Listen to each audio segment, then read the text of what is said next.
Hi, I'm Dana Obleman. This video is for my free sleep course for babies 13 to 24 months right here on YouTube. If you feel like you could use some more guidance, and check out Sleep Sense Plus, the link is in the description below.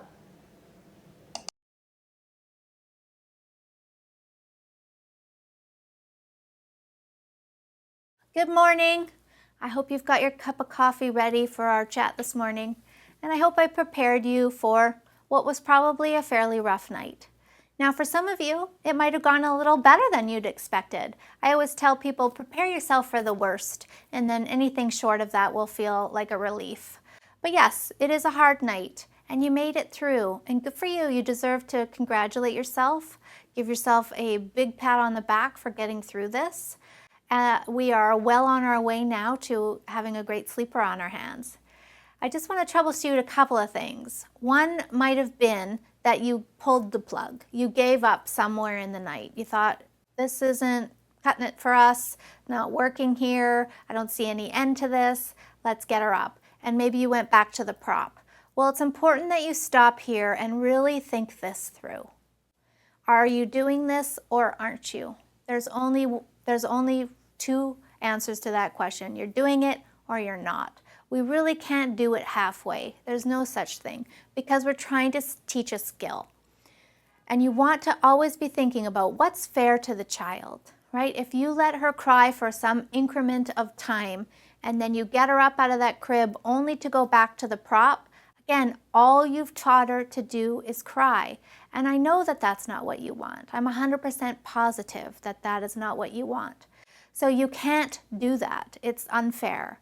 If you feel like you can't do this, that's fine too. Absolutely. Press pause. Don't do any more. Shelf this. Put it on the shelf. You'll come back when you're feeling more ready. I always say to people, you've got to kind of hit your rock bottom. You've got to be at a place where it feels crucial enough and important enough for your family to make this really significant change, because change is not easy for anybody, even when we know it's for the greater good.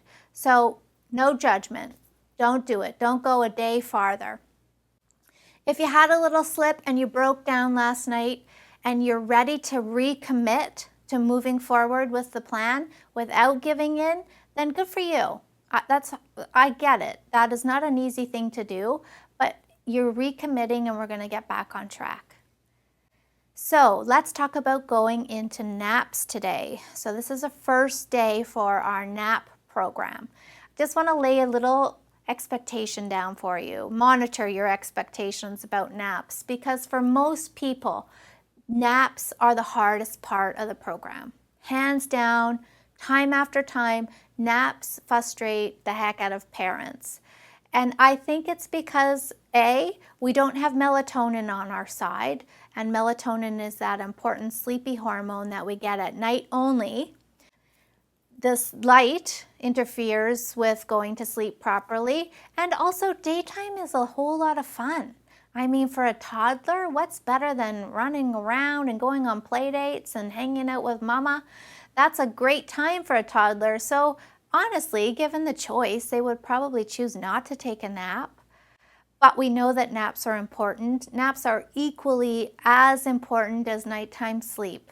It's the truth. The better your child sleeps during the day, the better they're going to sleep at night. And sleep is crucial, absolutely crucial for their development, for their attention span, for their ability to cope throughout the day. They need to be taking good quality naps. So it's worth the effort to get them into a really great nap schedule. So for this age group, we are most likely looking at one nap a day. For our 13-month-olds, you might not quite be there yet. I do find around the 13, 14-month mark, that's when a child usually transitions to that one nap. But hey, I've had people tell me their 18-month-old is still happily taking 2 naps a day and going to sleep at 7 p.m. And I say, hey, don't rock the boat if you don't have to, and just hang on to that. But I'm going to talk today about just the one nap. And I love a nap to occur about 12:30 in the afternoon. Have lunch around 12, somewhere between 11:30 and 12, and then do a little nap routine and have baby in the crib for 12:30. Now, it is important to do some sort of nap routine. Toddlers in particular do not do well with transitions. That's a very hard spot for them. So we want to give them some prep. If they're playing, really engaged in something and it's time for nap, it's great to give a warning. Just say, in a few minutes, it's going to be nap time, so that they can start preparing themselves for that. When you do take them to the bedroom for the nap, do something there before you put them in the crib. And that could be as simple as, a diaper change and a story, or a song and a story, any little stage setter to get them ready for this nap. And then into the crib, awake. I do not suggest any kind of beverage consumption before the nap. No breastfeed, no bottle feed, no sippy cup. There's really no need to incorporate that into the nap time routine, especially if that's the prop, right? If nursing to sleep is your toddler's prop, we don't want to always be offering nursing when the child is fatigued. That's like fighting an uphill battle, right? We want to feed this child when she is rested. And that way we're helping break the connection between feeding and sleep. So find other times to breastfeed in your day. A great place is sort of mid-morning after she's had some breakfast, like around the 10 o'clock hour is a great place to offer a breastfeed. Also, after nap is a great place to offer a breastfeed because she's well rested, sort of that 3:30 hour to have a breastfeed there, and then maybe one right after her evening meal, her dinner meal, and that should be sufficient for this age group. I certainly don't want to sound like I'm discouraging you to breastfeed. Absolutely not. If that's something you want to hang on to, just find times in the day where it's more appropriate and not linked to sleep. Into the crib, awake, baby goes. And we're going to do the same thing that we did last night with bedtime. You're going to sit in your chair right by the crib, careful touch, key phrase, until she goes to sleep. There is a little bit of a difference here though. I'm going to give you a time frame. I want you to stay in that room for 1 hour and 10 minutes. If she does not even close her eyes for a minute, at the 1 hour and 10 mark, you can take a break.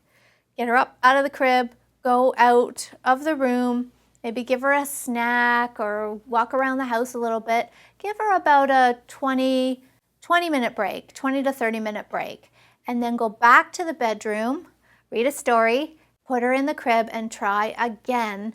I call it round 2 for round 2. And in round 2, we're going to give it another 30 minutes to see if he will go to sleep. If in a very, very worst case scenario, even after 30 minutes more, he won't go to sleep, now we've got a nap emergency on our hands because we do want this child to nap. If he doesn't nap all day long, then that's going to really impact in a negative way our bedtime and the quality of his nighttime sleep. So we're going to load him up in the car or the stroller and get him a nap that way. Even if he traditionally has not enjoyed napping in the car or the stroller, we're going to try it anyway because he's at such a fatigue level now that he should sleep at least for a little bit in the car or the stroller. And then we will adjust bedtime accordingly. If he only napped for 1 hour in the car, then you may need to move your bedtime up to 6 o'clock just to make sure that he's not getting too overtired before we start bedtime.